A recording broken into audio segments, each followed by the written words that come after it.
वर्णिवेशरमणीय दर्शनम मंदहासरुचिराननाम्बुजं पूजितं सुरनरोत्तमैर्मुदा धर्मनंदनमहं विचिन्तये। उमरेठ मंदिर में विराजमान पूर्ण पुरुषोत्तम श्री घनश्याम महाराज, गुरुदेव गोपालानंद स्वामी, श्रीमद सत्संगी जीवन ने कथाना वक्ता शास्त्री स्वामी हरिगुणदास जी, आदरणीय सद्गुरु स्वामी रघुवीर चरणदास जी स्वामी,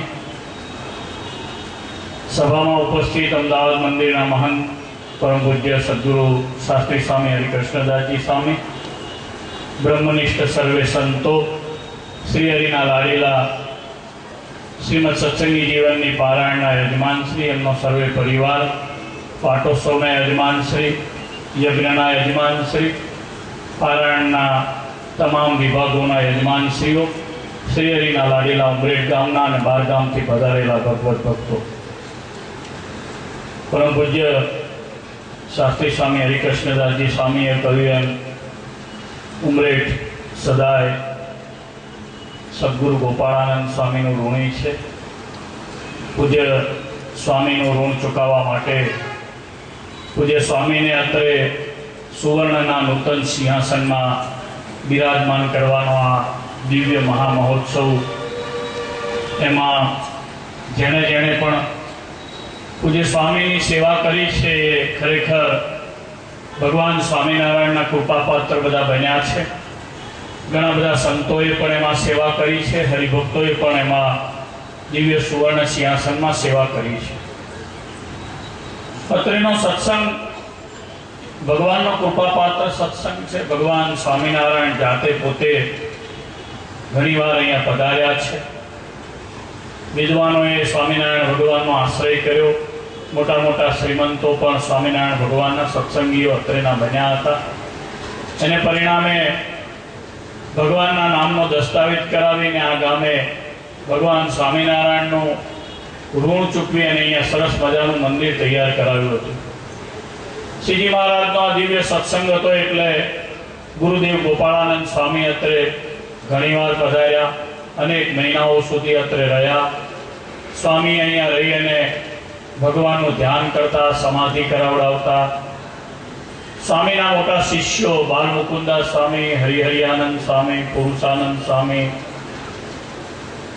घणा बधा मोटा संतो अहींया रह्या।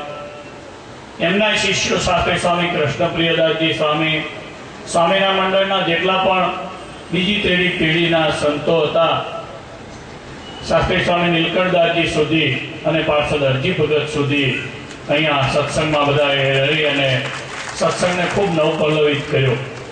छेल्ले मंदिरनी भव्य मूर्ति प्रतिष्ठा पछी पूज्य रघुवीर स्वामी मंडळ अहींया रही अने सत्संग ने दिव्य लाभ आपे छे। आ सत्संग भगवान स्वामीनारायण मोटा आनंद संतो महान मुक्तोनी अतिशय मेहनत ने कारणे तैयार थयेलो सत्संग छे।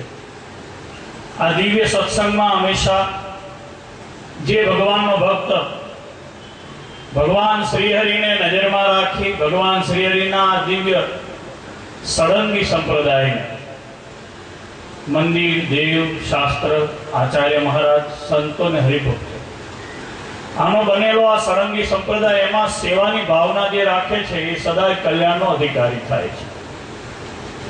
आ सत्संग में सेवा छे सौथी मुख्य साधन छे।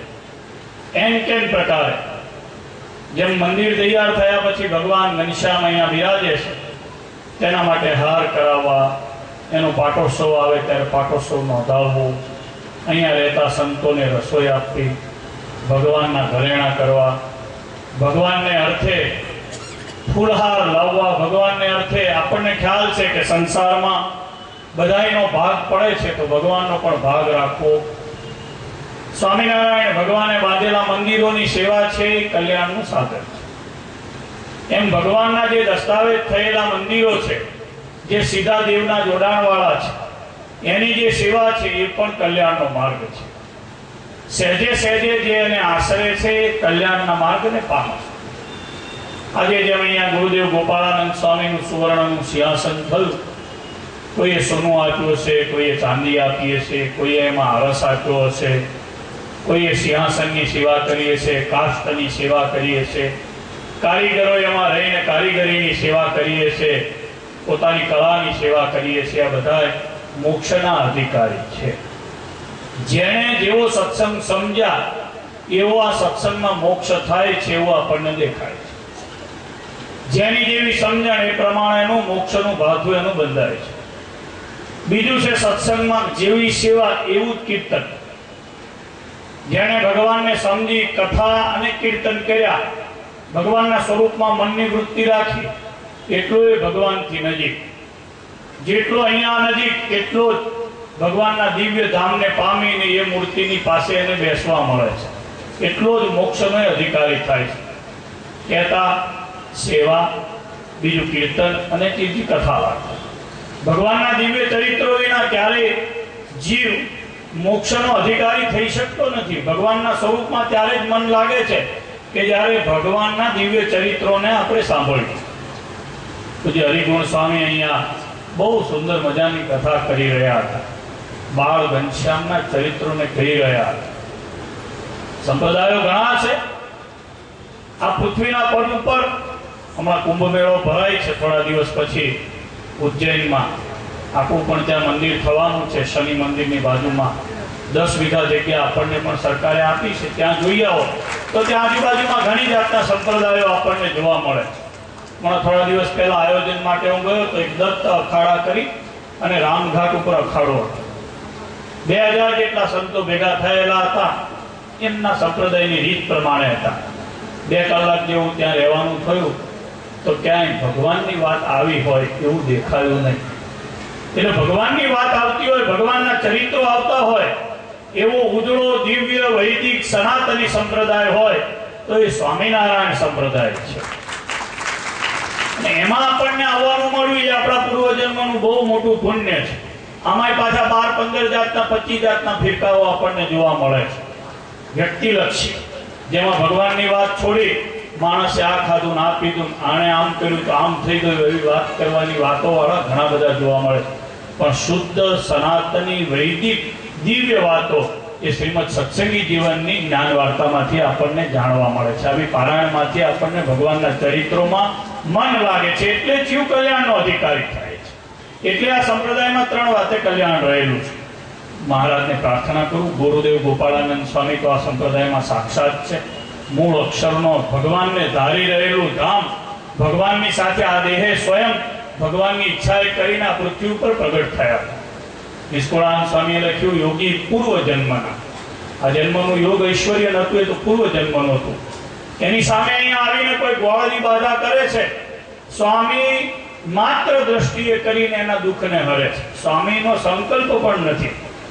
સ્વામીની દ્રષ્ટિ જેવી કૃપા વાળી છે. કોઈ સ્વામીની દ્રષ્ટિ આગળથી પસાર થાય છે તો 1000 જન્મના એના પાપ અને પુણ્ય એ સ્વામી જોઈ શકે છે એવા એ યોગી રાખે છે. અને એનું અહીંયા સતત ઐશ્વર્ય છે. એ આખા ઉમરેઠ તાલુકાનું, ખેડા જિલ્લાનું સદભાગ્ય છે કે સ્વામી ઉમરેઠમાં બિરાજીને બધાના કાર્યો કરે છે. આ સત્સંગનું મહદભાગ્ય છે. સ્વામીના પ્રતાપથી પૂજ્ય રઘુવીર સ્વામી જેવા સંતો અહીંયા રહ્યા છે. બધી જગ્યાએ આવા સંતો મળતા નથી હોતા. અહીંયા 300-400 ઘર હશે સત્સંગના. આખા ગામ સત્સંગી હોય, આખા ગામ વિદેશમાં વસતા હોય, છતાંય સાધુ માટે બધા તલપાપડ થાય છે. સંત નથી મળતા. મળે છે તો ભફાક્યા મળે છે, પોતામાં જોડનારા મળે છે. ભગવાનમાં જોડનારા, ભગવાનની સેવા કરો એવું કહેનારા બહુ ઓછા મળે છે. એટલે આ ઉમરેઠનું સદભાગ્ય છે કે રઘુવીર સ્વામી જેવા સંત તમને મળ્યા છે. ઘણાને શું છે, આવો સત્સંગ મળ્યા છતાંય સુખ નથી આવતું હોતું. આમાં પણ કપટ કરતા હોય છે. જીવનો સ્વભાવ એવો હોય છે. ડબલ નીતિ રાખતા હોય છે. દૂધમાંય દહીં રાખતા હોય, દહીંમાંય દૂધ રાખતા હોય, બંનેમાં પગ રાખતા હોય છે. આવા સાધુ મળ્યા પછી ભગવાનને ઓળખી દહીંમાંય નહીં અને દૂધમાંય નહીં, એ જે કે એમાં કે બોલે છે સત્ય સંકલ્પ ઘનશ્યામ મહારાજ એમના દ્વારા બોલાવડાવે છે. હું માની એમના વચનમાં વિશ્વાસ રાખો. જે વિશ્વાસ રાખે છે, જે કપટ નથી રાખતો, કૃતજ્ઞ નથી બનતો, એનું સહેજે સહેજે કલ્યાણ થાય. ભગવાનને પ્રાર્થના કરું અહીંયા ઉપસ્થિત જે ભક્તજનોએ ભગવાન ઘનશ્યામ મહારાજની જે સેવા કરી છે, ગુરુદેવ ગોપાળાનંદ સ્વામીના સુવર્ણ સિંહાસનમાં સેવા કરી છે, અને વડતાલવાસી લક્ષ્મીનારાયણ દેવ, હરિકૃષ્ણ મહારાજ ખૂબ બળ આપે, ખૂબ બુદ્ધિ આપે, ખૂબ શક્તિ આપે, જેથી કરીને સત્સંગમાં સેવા કરી શકે. હરિગુણ સ્વામીની ખૂબ કથાઓ સત્સંગમાં થાય. સત્સંગી જીવનની બહુ સારી કથા કરી રહ્યા છે. બહુ ઓછા લૌકિક ઉદાહરણો આપે છે. હું આશા રાખીશ કે ક્યારેય લૌકિક ઉદાહરણો ના આપે.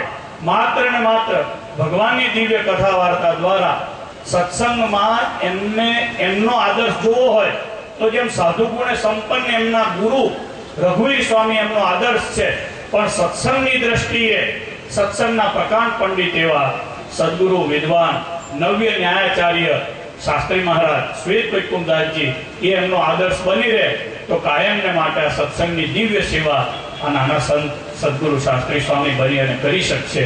હરિગુણ સ્વામીને પણ ધન્યવાદ આપું. બહુ સારી કથા કરે છે. મહારાજને પ્રાર્થના કરું કે વર્ષો વર્ષ શ્રીમદ સત્સંગી જીવન, શ્રીમદ ભાગવતજી, શિક્ષાપત્રી, રામાયણ, મૂળભૂત શાસ્ત્રોની કથા કરી સત્સંગીઓને રાજી કરે, મહારાજને રાજી કરે, હજારો દૈવી જીવોનું કલ્યાણ કરવાના ઉપાય બતાવે એટલી વાત કરી.